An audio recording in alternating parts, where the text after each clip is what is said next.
अस्सलामुअलैकुम जी। आज की story journey to the mysterious island पर है। चैनल पर नए हैं जी तो चैनल को सब्सक्राइब कर लें। चलें स्टार्ट करते हैं। स्टोरी के स्टार्ट में हमें शॉन नामी एक 17 साला बच्चा पुलिस से भागता हुआ नजर आ रहा होता है, लेकिन फिर भी पुलिस उसको पकड़ लेती है। वहीं पर हमें शॉन का स्टेप फादर हैंक नजर आता है, जिसका वो पुलिस ऑफिसर दोस्त होता है। हैंक का दोस्त उसको बताता है कि तुम्हारा बेटा सैटेलाइट कंट्रोल सिस्टम में छेड़खानी करता हुआ नजर आया था, मैं सिर्फ तुम्हारी वजह से उसे छोड़ रहा हूँ। उसके बाद जब हैंक शॉन के साथ घर पर आता है तो वो उसे समझाने की कोशिश करता है, लेकिन शॉन अपने फादर को बिल्कुल भी अच्छा नहीं समझता क्योंकि वो उसका स्टेप फादर होता है।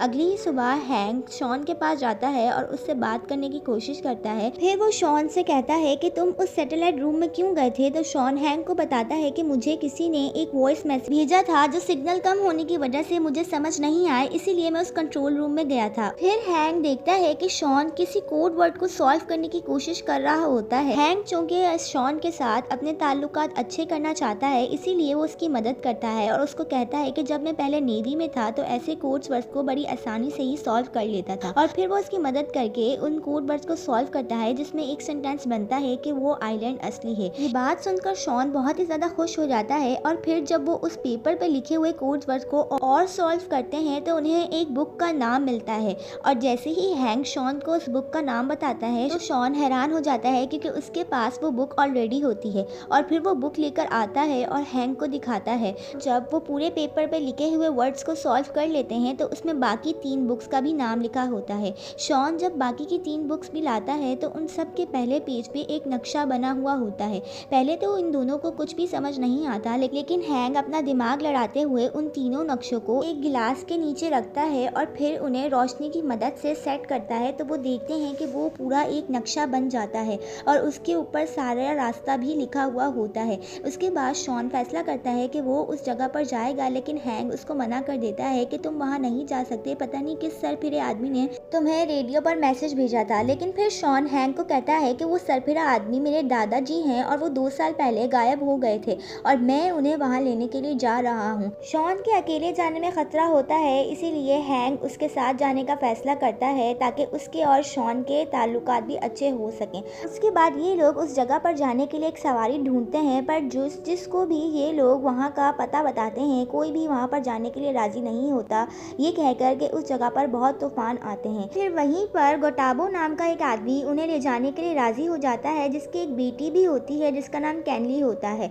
और फिर वो अपनी बेटी को भी उन दोनों के साथ उस जगह पर ले जाता है अपने एक एरोप्लेन में बिठाकर। जब ये लोग वहाँ पर जा रहे होते हैं तो रास्ते में बहुत ज़्यादा तूफान आ जाता है, और शॉन सबको कहता है कि अगर हमें उस जगह पर जाना है तो हमें इस तूफान से निकल कर ही जाना होगा। लेकिन फिर वो तीनों उसकी बात नहीं मानते और वहाँ से जाने का फैसला करते हैं।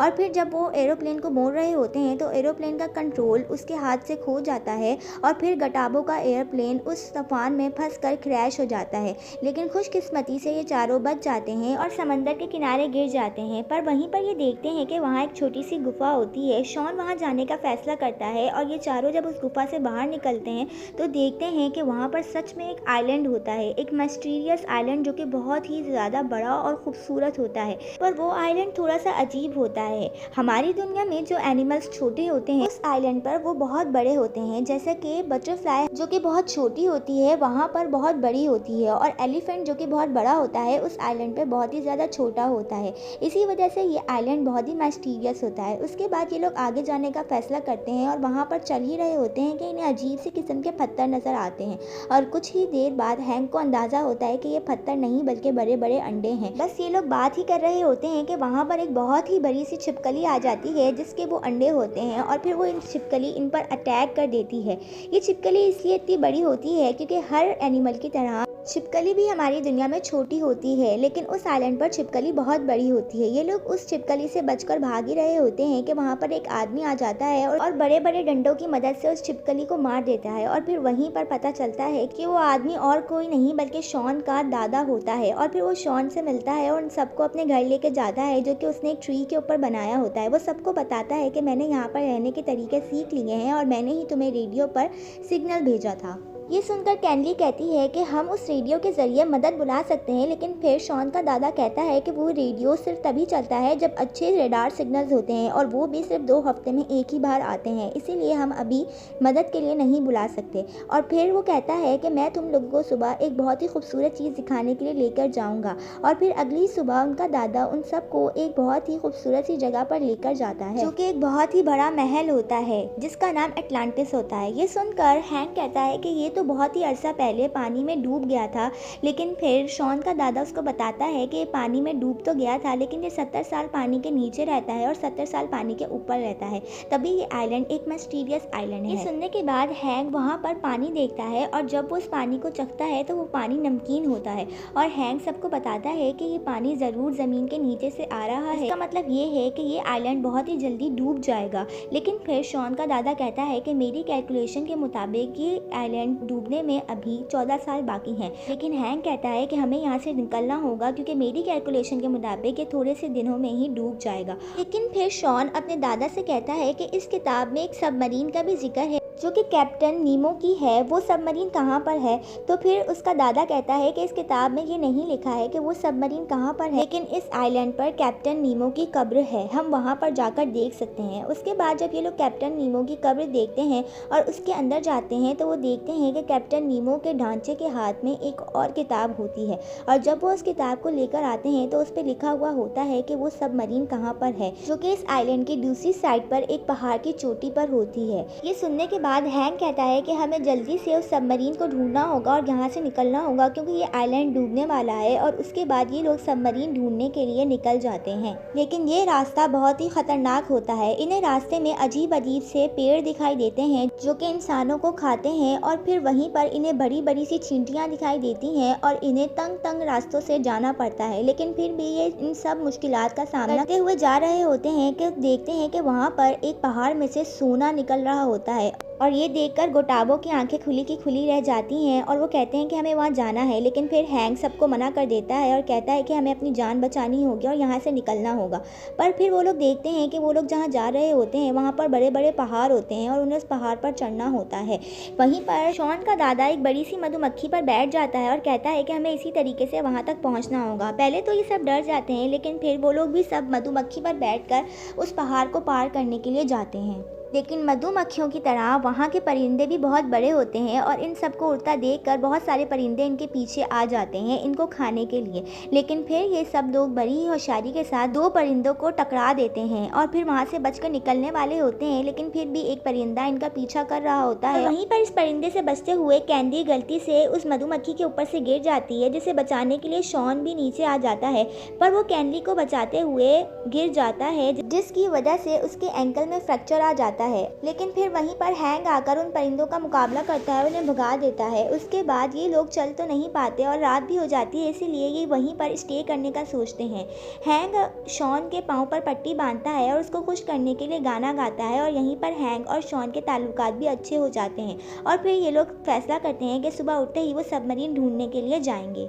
वहीं पर गोटाबो अपनी बेटी से बात कर रहा होता है और फिर उसे एहसास होता है कि मैंने अपनी बेटी के लिए आज तक कुछ नहीं किया और उसे अच्छी ज़िंदगी देने के लिए मुझे बहुत सारे पैसे चाहिए होंगे। और फिर वो वहीं पर फैसला करता है कि वो उस सोना उगलने वाले पहाड़ के पास जाएगा और एक सोने का पत्थर अपनी बेटी के लिए लेकर आएगा। जैसे ही ये सब लोग सुबह उठते हैं तो फिर वो लोग देखते हैं कि गोटाबो वहाँ पर नहीं होता, लेकिन इन लोगों को सबमरीन ढूंढने के लिए जाना होता है क्योंकि ये आइलैंड आहिस्ता आहिस्ता डूब रहा होता है और पानी भी ज़्यादा हो रहा होता है। वहीं पर कैनली कहती है कि वो अपने फादर को ढूंढने के लिए जाएगी और फिर उसके साथ साथ शॉन भी कहता है कि मैं भी तुम्हारे साथ जाऊंगा, लेकिन शॉन के पाँव में फ्रैक्चर होता है इसीलिए वो नहीं जा सकता। वहीं पर शॉन का दादा कहता है कि मैं कैनली के साथ जाऊंगा और शॉन और हैंक जाकर उस सबमरीन को ढूंढकर हमारे पास लेकर आना और फिर हम सब लोग एक साथ ही यहाँ से निकल जाएंगे। और उसके बाद ये 2 टीम्स बनाकर यहाँ से अलग अलग हो जाते हैं। इसके बाद बड़ी मुश्किल से कैनली जब गोटाबो के पास पहुंचती है तो वो एक बड़े से सोने के पत्थर को लेकर आ रहा होता है, लेकिन कैनली अपने फादर से कहती है कि मुझे पैसा नहीं, आप चाहिए हो, मेरे लिए सिर्फ आप ही इम्पोर्टेंट हो। और फिर वो उसको समझाने के बाद गोटाबो को अपने साथ ले जाती है उसी जगह पर जहाँ पर शॉन और हैंक सबमरीन लाने वाले होते हैं। दूसरी तरफ हम देखते हैं कि शॉन और हैंक सबमरीन लेने के लिए जब उस जगह पर पहुँचते हैं तो वहाँ पर सबमरीन होती ही नहीं पानी होता है। पानी का लेवल बढ़ने की वजह से शायद वहाँ से सबमरीन पानी के अंदर गिर चुकी होती है।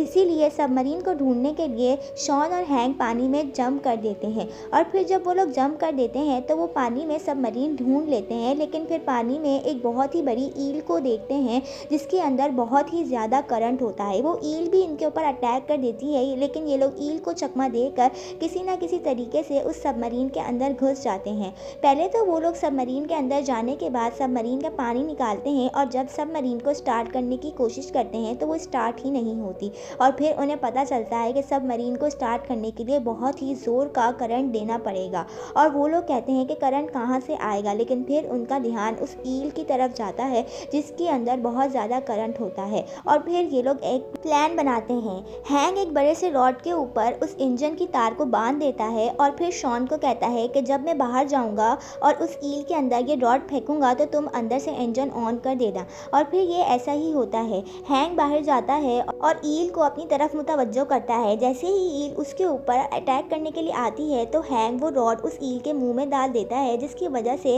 वो ईल का बहुत ज़्यादा करंट उस इंजन तक पहुंच जाता है और सबमरीन स्टार्ट हो जाती है और हैंक भी सबमरीन के अंदर आ जाता है और फिर वो लोग सबमरीन स्टार्ट कर लोगों को लेने के लिए उस जगह पर जाते हैं। फिर हम देखते हैं कि वो आइलैंड तकरीबन डूब ही चुका होता है और यहाँ पर गुटाबो, कैनली और शॉन का दादा एक पत्थर पर फ्लोट हो रहे होते हैं, लेकिन फिर वो पत्थर भी डूबने ही वाला होता है। इसीलिए ये तीनों पानी में खुद ही जंप कर देते हैं और बस अपनी मौत का इंतज़ार कर रहे होते हैं। लेकिन फिर वहीं पर हैंक और शॉन बड़ी ही ड्रामेटिक एंट्री में सबमरीन को लेकर आते हैं और ये तीनों सबमरीन के अंदर आ जाते हैं और बड़े ही खुश होते हैं क्योंकि इन लोगों ने अपनी जान बचा ली होती है। लेकिन अब भी मुसीबत कम नहीं होती। इनकी सबमरीन के सामने एक बहुत ही बड़ा पत्थर आ जाता है जिससे गुजरना बहुत ही मुश्किल होता है और इन्हें उस पत्थर को किसी न किसी तरीके से हटाना ही होता है।